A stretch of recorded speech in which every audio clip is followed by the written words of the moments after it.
નમસ્કાર, આપ જોઈ રહ્યા છો જીએસટીવી. હું આપની સાથે મનોજ. નજર કરીએ નોન સ્ટોપ નેશનલ ન્યૂઝ પર. કોંગ્રેસના નેતા રાહુલ ગાંધી લડાખના પ્રવાસે છે. કેન્દ્ર શાસિત પ્રદેશમાં આવેલા પેંગોંગ લેક પાસે રાહુલ ગાંધીએ બાઇક ચલાવવાની મજા માણી. રાહુલ ગાંધીએ બાઇક ચલાવી રહ્યા હોય તેવા ફોટો કોંગ્રેસ પાર્ટીએ સોશિયલ મીડિયા એકાઉન્ટ પર શેર કર્યા છે. ઇન્સ્ટાગ્રામ પર પોસ્ટ કરતા રાહુલે જણાવ્યું છે કે તેમના પિતા પેંગોંગ લેકને વિશ્વની સૌથી સુંદર જગ્યા ગણાવતા હતા. પ્રાપ્ત માહિતી પ્રમાણે રાહુલ ગાંધી પેંગોંગ લેક ખાતે 20મી ઓગસ્ટના રોજ તેમના પિતા રાજીવ ગાંધીની જન્મ જયંતિ નિમિત્તે પૂજા કરશે. 18મી ઓગસ્ટના રોજ લડાખમાં રાહુલ ગાંધીએ કોંગ્રેસના નેતા અને કાર્યકર્તાઓ સાથે બેઠક કરી હતી.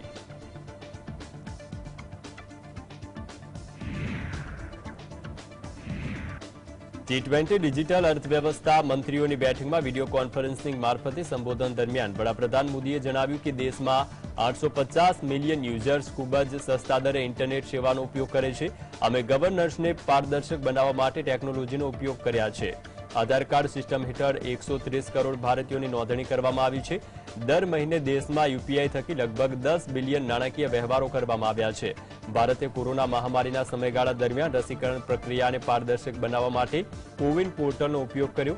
આ સાથે જ એઆઈ ભાષા અનુવાદ પ્લેટફોર્મ ભાષીની પણ વિકસાવવામાં આવી રહ્યું છે.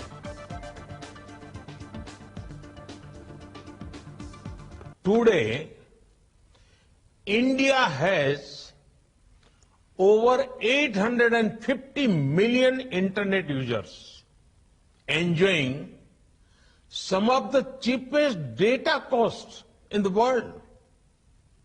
We have leveraged technology to transform governance, to make it more efficient, covers more than 1.3 billion of our people.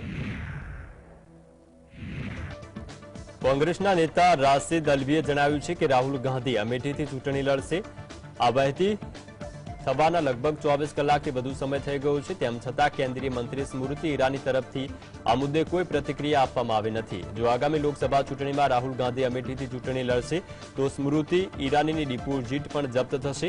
કોંગ્રેસના નેતાએ દાવો કર્યો છે કે બની શકે સ્મૃતિ ઈરાની અમેઠી સિવાય અન્ય કોઈ બેઠક પરથી ચૂંટણી લડે. જો પ્રિયંકા ગાંધી વારાણસી બેઠકથી ચૂંટણી લડશે તો પીએમ મોદી ગુજરાતથી ચૂંટણી લડશે. અલ્વીએ સ્પષ્ટતા આપતા જણાવ્યું છે કે બંને ક્યાંયથી ચૂંટણી લડશે એ મુદ્દે રાહુલ ગાંધી અને પ્રિયંકા ગાંધી પોતે નિર્ણય કરશે. देखिए, राहुल गांधी अमेठी से चुनाव लड़ेंगे. 24 घंटे इस खबर को हो गए हैं, 24 घंटे से ज्यादा. मुझे ताज्जुब है, स्मृति ईरानी कहाँ गायब हो गई हैं? कोई बयान क्यों नहीं दे रही, कोई जवाब क्यों नहीं दे रही? राहुल गांधी अमेठी से लड़ेंगे, स्मृति ईरानी की जमानत नहीं बचेगी. और ये भी मुमकिन है कि वो अमेठी छोड़कर चली जाएं. प्रियंका गांधी का ताल्लुक है, वो बनारस से अगर चुनाव लड़ती हैं, नरेंद्र मोदी जी वापस गुजरात चले जाएंगे, वो बनारस से चुनाव नहीं लड़ेंगे. ये मेरी भविष्यवाणी है. પૂર્વ કેન્દ્રીય મંત્રી અને ભાજપના નેતા મુખ્તાર અબ્બાસ નકવીએ જણાવ્યું છે કે ઘણા વર્ષો સુધી કોંગ્રેસ પાર્ટીએ અમેઠી લોકસભા બેઠકનો પોતાના પરિવારની સંપત્તિ તરીકે ઉપયોગ કર્યો. કોંગ્રેસે ત્યાંના લોકોનું કલ્યાણ કર્યું નથી. અમેઠી લોકસભા બેઠક પરથી કોંગ્રેસ પાર્ટીની હાર થશે. देखो, कई दशकों तक कांग्रेस पार्टी ने उस क्षेत्र को परिवार की पर्सनल प्रॉपर्टी के तौर से ट्रीट किया और एक तरह से वहाँ की जनता को च्युइंगम की तरह चबाया और चलता बनाया. उसको कुछ दिया नहीं. अब जो है वो परिवार की टाफी से पब्लिक माफी नहीं देने वाली है.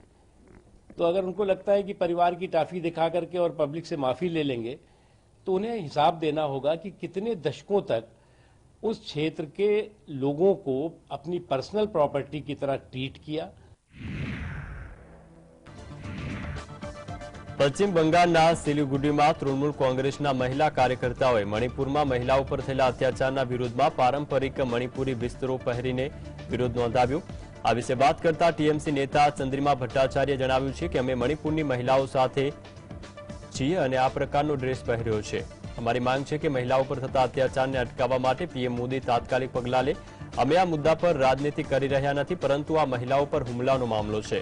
મણિપુરમાં થયેલી હિંસામાં કુલ 150 થી વધુ લોકોના મોત થયા છે. This is a dress which is mostly similar, I will not say totally, but mostly similar to the dress which the Mahilas wear at Manipur. We are showing our solidarity to the Manipuri Mahilas who have been attacked brutally, and no step has yet been taken by the Honorable Prime Minister. રાજસ્થાનમાં કોંગ્રેસે આવનારી વિધાનસભા ચૂંટણી માટે તૈયારી આરંભી દીધી છે. આ મામલે રાજસ્થાનના સીએમ અને કોંગ્રેસના નેતા અશોક ગેહલોતે જણાવ્યું છે એવા ઉમેદવારોને ટિકિટ અપાશે કે જે જીતી શકે. તેમણે વિશ્વાસ વ્યક્ત કર્યો છે કે રાજસ્થાનમાં કોંગ્રેસ ફરીથી સરકાર બનાવશે. જનતાએ નક્કી કરી લીધું છે કે રાજસ્થાનમાં ફરીથી કોંગ્રેસની સરકાર આવે. फिर आपके बारे में ये स्थिति नहीं है कि आप बता सको कि हमारे नेता कौन है राजस्थान के अंदर, और क्या प्रधानमंत्री के चेहरे पे इलेक्शन लड़ा जाएगा. मैं समझता हूँ ये चुनाव के पहले ही उनकी हार मानने की वाली स्थिति बन गई है. जनता इस बात का एहसास कर रही है, और देखेंगे आपकी जो गुड गवर्नेंस हुई है, अनेकों मामलों में राजस्थान देश को दिशा दिखा रहा है, प्रदेश को दिशा दिखा रहा है. हमारी योजनाओं को अन्य सरकारें अपने मैनिफेस्टो में डाल रही है. પશ્ચિમ બંગાળના ટીએમસીના યુવા નેતા અને ટીએમસી નેતા ફિરહાદ હકીમના જમાઈ યાસર હૈદરે કોલકાતામાં કોંગ્રેસનો ખેસ ધારણ કર્યો. યાસર હૈદરે કોંગ્રેસના પશ્ચિમ બંગાળના અધ્યક્ષ અધીર રંજન ચૌધરીની હાજરીમાં કોંગ્રેસનો ઝંડો લહેરાવી કોંગ્રેસની પ્રાથમિક સદસ્યતા ગ્રહણ કરી હતી.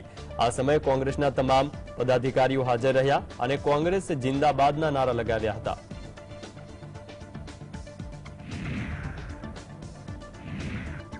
જેલમાં બંધ છેતરપિંડી કરનાર સુકેશ ચંદ્રશેખરે દિલ્હીના લેફ્ટનન્ટ ગવર્નરને એક નવો પત્ર લખ્યો છે, જેમાં મુખ્ય પ્રધાન અરવિંદ કેજરીવાલ અને ભૂતપૂર્વ આરોગ્ય પ્રધાન સત્યેન્દ્ર જૈન પર ખાનગી company Metropolis laboratory and pathology centres medical contract આપવા માટે નિયમોનું ઉલ્લંઘન કરવાનો આરોપ લગાવ્યો છે.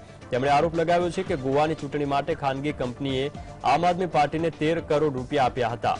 આ પત્રમાં લખવામાં આવ્યું છે કે કેજરીવાલ સરકારે એક ખાનગી company Metropolis laboratory and pathology સેન્ટરને દિલ્હી સરકાર હેઠળની વિવિધ હોસ્પિટલોના રક્ત અને અન્ય બાયો સેમ્પલની પ્રક્રિયા કરવા માટે ઘણા તબીબી કરાર આપ્યા છે.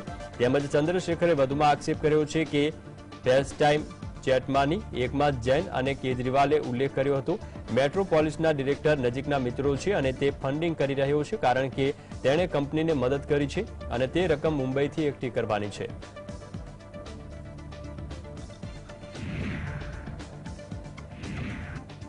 કેન્દ્રીય માર્ગ પરિવહન મંત્રી નીતિન ગડકરીએ કલંકિત નેતાઓને ભાજપમાં જોડવા અંગે નિવેદન આપ્યું છે. નીતિન ગડકરીએ કહ્યું છે કે રાજનીતિ એ મજબૂરીઓ, મર્યાદા અને વિરોધાભાસની રમત છે. જે હવેથી નહીં પરંતુ શરૂઆતથી જ લોકો એક પક્ષમાંથી બીજા પક્ષમાં જતા રહે છે. કલંકિત નેતાઓના ભાજપમાં જોડાવા કે ભાજપ સાથે હાથ મિલાવ્યા અંગે અવારનવાર પ્રશ્નો ઉભા થાય છે. આ અંગે કેન્દ્રીય મંત્રી નીતિન ગડકરીએ કટાક્ષ કરતા કહ્યું હતું કે ભાજપનો સાબુ ઇકો ફ્રેન્ડલી છે. તેમણે કહ્યું હતું કે લોકશાહીમાં સંખ્યા હંમેશા મહત્વની રહે છે, એટલા માટે ચૂંટણીમાં જીતવાની રાજનીતિ ખૂબ જ મહત્વપૂર્ણ છે. જે જીતે છે તે સિકંદર છે, તેથી પોતાની તાકાત વધારવા માટે ક્યારેક ગઠબંધન અને સમાધાન કરવા પડે છે. અમારા ગઠબંધનની તાકાત પણ વધારવા માંગીએ છીએ.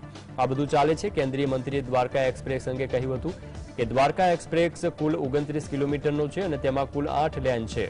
ડીપીઆરમાં પણ આ હાઈવે બનાવવા માટે 18 કિલોમીટર માટે 250 કરોડ રૂપિયા ખર્ચ્યા હતા. જે હાઈવે બનાવવામાં આવ્યો છે તે અત્યાધુનિક સુવિધા સાથે બનાવાયો છે.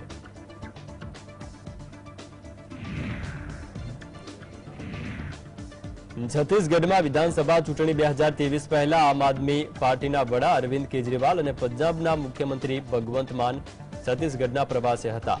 અહીં અરવિંદ કેજરીવાલે ચૂંટણી પહેલા છત્તીસગઢ માટે રોજગાર, વીજળી, શિક્ષણ, સ્વાસ્થ્ય, વડીલોને યાત્રા, શહીદોને સ્મારક અને રોકડ પુરસ્કાર, ભ્રષ્ટાચાર મુક્ત છત્તીસગઢ બનાવવા તથા મહિલાઓ માટે અનેક ગેરંટીની જાહેરાત કરી. જે અંતર્ગત જ્યાં સુધી નોકરી ન મળે ત્યાં સુધી દરેક બેરોજગારને દર મહિને 3000 બેરોજગારી ભથ્થું અપાશે. ત્યારે સરકારી નોકરીઓમાં લગભગ 10 લાખ બેરોજગારીની ભરતી. દિલ્હી અને પંજાબની જેમ છત્તીસગઢમાં દર મહિને દરેક ઘરને 300 યુનિટ વીજળી મફતમાં તથા કાપ વિના 24 કલાક વીજળી પૂરી પાડવામાં આવશે તેમજ 18 વર્ષથી ઉપરની તમામ મહિલાઓને દર મહિને 1000 રૂપિયા સ્ત્રી સન્માન રાશિમાં અપાશે.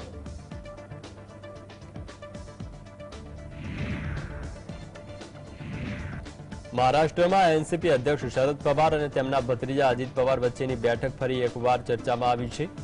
મહાવિકાસ અઘાડીમાં તેમના સહયોગીઓમાં પણ ચિંતા વધી ગઈ છે. રાજ્યસભા સાંસદ સંજય રાઉતે સ્પષ્ટ કહ્યું છે કે મહાવિકાસ અઘાડી એકજૂથ છે અને શરદ પવાર ક્યારે પણ ભાજપમાં સામેલ નહીં થાય. શરદ પવાર અને અજીત પવારની મુલાકાતના સવાલ પર સંજય રાઉતે કહ્યું છે કે શરદ પવારની અજીત પવાર સાથે મુલાકાતની મહાવિકાસ અઘાડી ગઠબંધન અને ઇન્ડિયા ગઠબંધન પર કોઈ અસર નહીં પડે. શરદ પવારના સમર્થન અને અજીત પવારનો કોઈ પ્રભાવ નથી.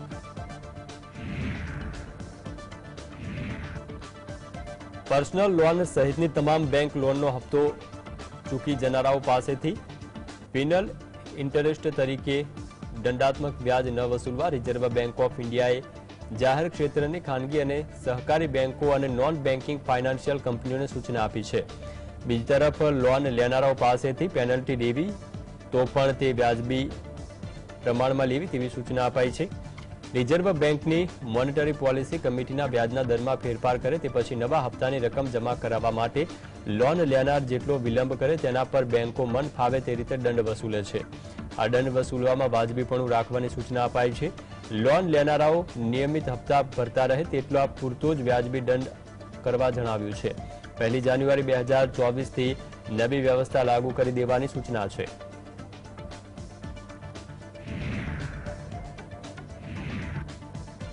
બેંગલુરુ ખાતે મળેલી G20 ડિજિટલ ઇકોનોમી મિનિસ્ટરોની બેઠકમાં ભારતીય ઇલેક્ટ્રોનિક અને આઈટી મંત્રી અશ્વિની વૈષ્ણવે જણાવ્યું હતું કે હવે ભારતમાં સાયબર ફ્રોડ પર અંકુશ મેળવી લેવાયો છે. 3 દિવસ પહેલા અમે આ માટે 2 સુધારા રજૂ કર્યા જેમાં ડિજિટલ મની વાપરાતા તમામ ડીલરોની તપાસ કરવામાં આવશે. અમારું ધ્યાન એ બાબત પર છે કે અમે સાયબર ફ્રોડ જેવી પ્રવૃત્તિઓ છે તેને કાબૂમાં લઈ શકીએ. Couple of days, 3 days back, we launched 2 more reforms by which every dealer will be verified. Every dealer will be verified. So it cannot be that a person who is giving a SIM without doing a proper KYC is not held accountable. That person has to be held accountable. So accountability, because maximum what you mentioned, most of the cyber frauds are being done through using your smartphone, your telephone. Bharatiya Janata પાર્ટીએ લોકસભા ચૂંટણી 2024 માટે પૂરજોરમાં તૈયારીઓ શરૂ કરી દીધી છે.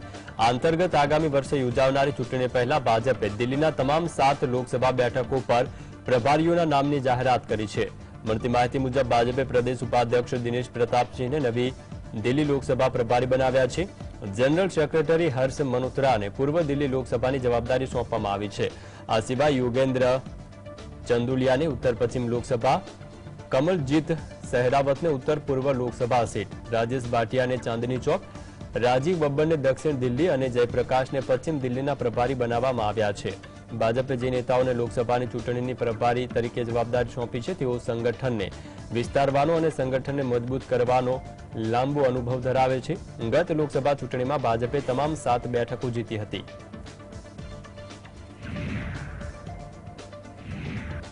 કેરળના નાણામંત્રી કે.એન. બાલાગોપાલે જણાવ્યું છે કે આ વખતે કેન્દ્ર સરકારે રાજ્યને અપાતી ગ્રાન્ટમાં લગભગ 80% સુધારો સુધીનો ઘટાડો કર્યો છે. અગાઉ કેરળને રાજ્યની કુલ આવકના લગભગ 45% રકમ કેન્દ્ર અને રાજ્ય સરકાર તરફથી ગ્રાન્ટ પેટે મળતી હતી. કેન્દ્ર સરકારે કેરળ સાથે ભેદભાવ કર્યો છે. કોંગ્રેસ સહિત યુડીએફ ગઠબંધનના લોકોમાં કુલ 18 સભ્યો છે. તેમ છતાં તેમણે કેરળના લોકોના હિતમાં કામ કર્યું છે. રાહુલ ગાંધી કેરળની વાયનાડ બેઠકથી સાંસદ છે, પરંતુ કોંગ્રેસ પાર્ટી પ્રદેશના અનેક મુદ્દાઓ પર માત્ર હલકી રાજનીતિ કરી રહી છે. And this time around 80% cut in the central grant is there. 80% cut. So that is a problem which we are facing. And out of the total revenue income, earlier Kerala was getting around 45% from the part of the union, 45% from the state. And this is an average, all India average, because tax revision is coming from there also. But now it is reduced, and now Kerala is paying around 70, facing around 71%, and only less than 30% is coming from the center. So this is a very sharp disparity, and this is a discrimination. So this issue is there. કેરળના ધારાસભ્ય અને વિધાનસભામાં વિરોધ પક્ષના પૂર્વ નેતા રમેશ ચેન્નીથાલાએ જણાવ્યું છે કે પ્રદેશમાં નાણાં પ્રધાન કે.એન. બાલગોપાલ છે તે નાણાકીય વ્યવહારમાં સંપૂર્ણપણે નિષ્ફળ સાબિત થયા છે. કેરળ દેવામાં સંપડાયું છે. રાજ્ય સરકારને આ સ્થિતિમાંથી બહાર કેવી રીતે નીકળવું તે વિશે કોઈ ખ્યાલ નથી. કેરળ સરકાર આ સ્થિતિ માટે પણ કોંગ્રેસને જવાબદાર ઠેરવી રહી છે. પરંતુ સ્પષ્ટતા આપવા માંગુ છું કે કેરળમાં કોંગ્રેસની સરકાર શાસન કરી રહી નથી. કોંગ્રેસમાં સંસદમાં કેરળને લગતા મુદ્દાઓ ઉઠાવાય છે. નાણાં પંચના અહેવાલો પ્રમાણે કેરળને કેન્દ્ર સરકાર પાસેથી વધુ મદદની જરૂર છે, પરંતુ કેન્દ્ર સરકાર રાજ્ય સરકારની માંગ સ્વીકારતી નથી. શું કેરળના મુખ્યમંત્રીએ મદદ મેળવવા માટે ક્યારે વડાપ્રધાન મોદી સાથે મુલાકાત કરી છે? Minister Sri K.N. Balagopal has completely failed in the management of finances in the state of Kerala. Actually speaking, the Kerala is in a debt trap. The government has no idea to how to get over it. Still, he is blaming the Congress MPs. I wonder how he can blame the Congress MPs on these issues. We are not ruling the state. Kerala ભાજપના અધ્યક્ષ કે સુરેન્દ્રને જણાવ્યું છે કે પ્રદેશની સરકારે કેન્દ્ર વિશે જૂઠાણું ફેલાવી રહી છે. કેન્દ્ર સરકારે છેલ્લા 5 વર્ષમાં કેરળને ફાળવવામાં આવતી ગ્રાન્ટમાં 5 ગણો વધારો કર્યો છે. તો વાસ્તવિકતા તો એ છે કે કેરળની સરકાર આર્થિક વ્યવસ્થાપનમાં નિષ્ફળ સાબિત થઈ છે. પ્રદેશમાં મોંઘવારીમાં વધારો થયો છે. એ સામાન્ય લોકોને અસર કરે છે, પરંતુ આના પર ધ્યાન આપવામાં આવતું નથી. કેરળ સરકારના મંત્રી તરફથી આરોપ લગાવવામાં આવ્યો હતો કે કેન્દ્ર સરકારે કેરળને ફાળવવામાં આવતી ગ્રાન્ટમાં ઘટાડો કર્યો છે. So Modi government is supporting Kerala in a big way. Tax share is increased 5 times, grant also increased 5 times. The state government is miserably failed. The economic, the finance management of the state government is a disaster. This high price hike is very 2 times, 3 times more comparing to last year. Nobody is there to look after the common man's issues. The state government miserably failed. Blaming Narendra Modi ji government. This is a false narrative. ભાજપના નેતા કે.જે. અલ્ફોન્સે જણાવ્યું છે કે કેરળની આર્થિક સ્થિતિ ખૂબ જ ખરાબ છે. પ્રદેશની સરકાર પાસે પેન્શન ધારકોને પેન્શન ચૂકવવા માટે પૈસા નથી. વર્ષ 2019 બાદથી કેરળમાં 70,000થી વધુ પેન્શન ધારકો વધારાનું ભથ્થું મેળવ્યા વિના જ મૃત્યુ પામ્યા છે. કેરળ દેવામાં સંપડાયું છે. કલ્યાણકારી યોજનાઓ હેઠળ વિવિધ આજે વિધવા સહિતની જરૂરિયાતમંદના લોકોને પણ રકમ ચૂકવવામાં આવતી નથી. કોઈ રાજ્ય આવી સ્થિતિમાં પોતાનું અસ્તિત્વ કેવી રીતે ટકાવી શકશે? ભાજપના મંત્રીએ દાવો કર્યો છે કે કેરળની સરકાર વધુને વધુ ઉધાર લઈ રહી છે અને તેના કારણે ભાવિ પેઢી પર બોજો વધશે. See, Kerala is in a very bad shape financially. I mean, it's financially a wreckage. There is no money even to pay pension. Forget about DA for government servants. How can a state survive like this? They keep borrowing, and all this is a huge burden on the future generations. રાજસ્થાનના કોટામાં છેલ્લા 8 મહિનામાં 21 વિદ્યાર્થીઓએ આપઘાત કર્યો છે. ત્યારે આ વિશે પ્રદેશના મુખ્યમંત્રી અશોક ગેહલોતે ચિંતા વ્યક્ત કરી છે. ગેહલોતે વિદ્યાર્થીઓના આપઘાત અટકાવવા મામલે સૂચનો મેળવવા માટે એક કમિટીનું ગઠન કરવાનો નિર્દેશ આપ્યો. આ કમિટીમાં કોચિંગ સંચાલકો, માતા-પિતા, ડોક્ટર્સ અને અન્ય હિતધારકોનો પણ સમાવેશ કરાશે. આ કમિટી 15 દિવસમાં રિપોર્ટ સોંપશે. ગેહલોતે જણાવ્યું છે કે ધોરણ 9 અને 10માં અભ્યાસ કરતા વિદ્યાર્થીનું નામ કોચિંગ સેન્ટરમાં સામેલ કરવામાં આવશે અને તેના કારણે તેમના પર વધારાનો બોજ પડે છે. માતા-પિતાનું આ વલણ બાળકો પર અપરાધ સમાન છે. આ સ્થિતિને સુધારવાની જરૂર છે. આપણે યુવા વિદ્યાર્થીઓને આત્મહત્યા કરતા જોઈ શકતા નથી. देखिए पास भी नहीं क्या होता, उन बच्चों को गिरा देते हैं, लंबी कार्य लगती है उसकी. मतलब कि तुम एक क्राइम कर लो आप लोग कि आप जो है ऐसा हो गया कि IIT बन गया तो खुदा बन गया देश का. एक तरफ तो उसको 9वीं पास 10वीं पास करनी, उसका भार अलग है. वो भी तो आपका वो जो एग्जाम होता है बोर्ड का होता है, तो 10वीं पास 11वीं पास 12वीं अलग साथ में कोचिंग पड़ेगा तो अपना पहले बढ़ जाता है। तो आपको सोचना पड़ेगा कि जो कमियां हैं खामियां उसको आप दूर करें। आप ये सिस्टम जो बन गया है समय से बन जाता है, कई बार गलती भी होती है, सुधारने के वक्त आ गया क्योंकि बच्चों को मरते हुए नहीं देख सकते।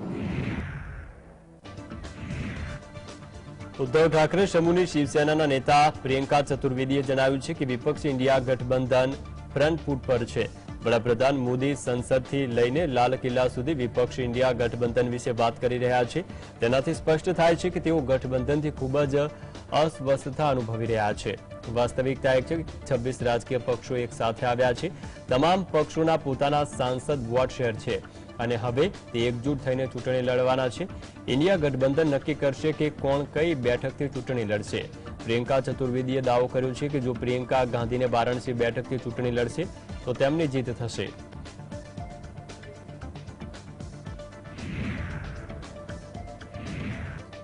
ભારતના સૌથી મોટા ઉદ્યોગ સમૂહ ટાટા જૂથના રતન ટાટાને મહારાષ્ટ્ર સરકાર તરફથી ઉદ્યોગ રત્ન એવોર્ડ એનાયત કરાયો છે। આ એવોર્ડ રતન ટાટાને તેમના ઘરે જઈને આપવામાં આવ્યો। આ પ્રસંગે મહારાષ્ટ્રના સીએમ એકનાથ શિંદે, નાયબ મુખ્યમંત્રી દેવેન્દ્ર ફડણવીસ અને અજીત પવાર પણ રતન ટાટાના ઘરે પહોંચ્યા હતા। સીએમ શિંદેએ રતન ટાટાને એવોર્ડ સ્વીકારવા બદલ આભાર વ્યક્ત કર્યો।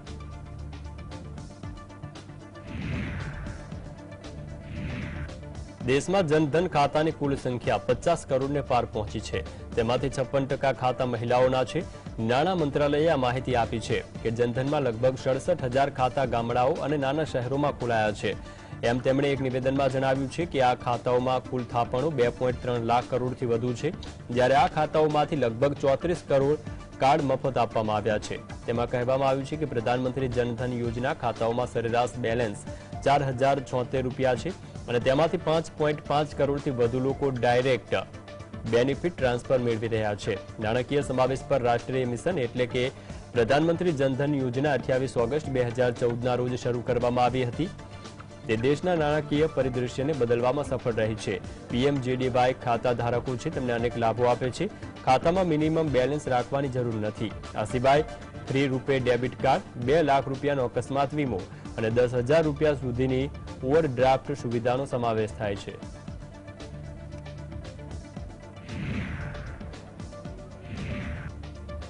બ્રહ્મોસ એરોસ્પેસના જનક ગણાતા એ શિવાથાનું પિલ્લાઈએ ચંદ્રયાન 3ની સફળતાની ભવિષ્યવાણી કરી છે। તેમણે જણાવ્યું હતું કે ચંદ્રયાન 3 100% સફળ થશે અને ભારતના નાગરિકો ઉજવણી કરી શકે છે। ઇસરોના પૂર્વ વૈજ્ઞાનિક રહી ચૂકેલા પિલ્લાઈએ જણાવ્યું હતું કે ચંદ્રયાન 3ના કારણે ભારત ચંદ્ર પરથી ખનિજ સહિતની અનેક માહિતી મેળવી શકશે, જેને કારણે ચંદ્રયાન 3 ભારત માટે ખૂબ જ મહત્વનું છે। Now from nearly 100 kilometer orbit will come to 30 kilometer and then start descending to the moon. So this is well planned, well trained out, well experimented before, so there is no doubt about the landing. Rating agency Moody's સ્થિર outlook સાથે ભારતનું credit rating BAA3 પર જાળવી રાખ્યું છે। Rating એજન્સીએ કહ્યું છે કે ઊંચા વૃદ્ધિ દરથી આવકના સ્તરમાં ધીમે ધીમે વધારો થશે, જે આર્થિક સ્થિતિને વધુ મજબૂત બનાવશે। આ સાથે જ મૂડીજે દેશમાં વધતા રાજકીય તણાવ વચ્ચે લોકશાહી નીતિઓ અપનાવવા સાથે સંડોવાયેલા જોખમો વિશે પણ ચેતવણી આપી। મૂડીજે અનુમાન લગાવ્યું છે કે સ્થાનિક માંગને પગલે ભારતનો આર્થિક વિકાસ દર ઓછામાં ઓછા આગામી 2 વર્ષ સુધી G20 દેશોની અર્થવ્યવસ્થા કરતાં ઊંચા સ્તરે રહેશે। રેટિંગ એજન્સીનું માનવું છે કે છેલ્લા 7-10 વર્ષોમાં ભારતનો આર્થિક વિકાસ દર સંભવિતતાને અનુરૂપ નથી, પરંતુ તે ભારતીય અર્થતંત્રના આંતરરાષ્ટ્રીય માપદંડોને અનુસાર ઝડપથી વૃદ્ધિ પામી શકે તેવી શક્યતા છે। મૂડીજે ભારતના અન્ય ટૂંકા ગાળાના સ્થાનિક ચલણ રેટિંગને પણ P3 પર જાળવી રાખ્યું છે।